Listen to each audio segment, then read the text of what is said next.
Welcome to Leading Edge 120. You're with Greg Moran and Maureen Metcalf. Last week, we discussed the importance of accountability. This week has provided us with another example. Sadly, Lloyd Austin found himself in the ICU as the result of being diagnosed with prostate cancer in December. He was unable to fill the responsibility of his office and didn't communicate up to his chain of command.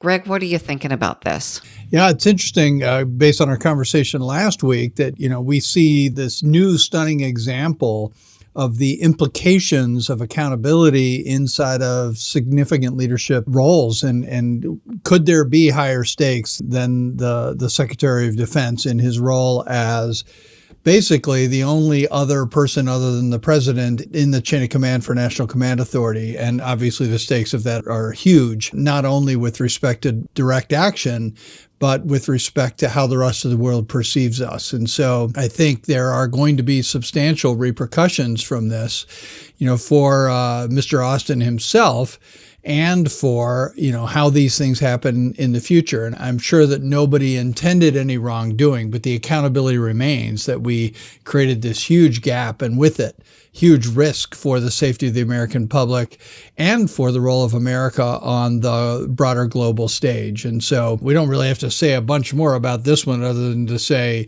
it's an even larger and more significant example of what we talked about last week, where accountability comes with leadership, whether you want it or not. And when you are derelict in that duty, there are intended and unintended consequences that can be very substantial. As you're talking, I think about the idea of doing something like a responsibility audit, so we as leaders can think about where we are at risk. So thank you to our listeners for tuning in. Thank you, Greg. And we will see you next week for another edition of Leading Edge 120.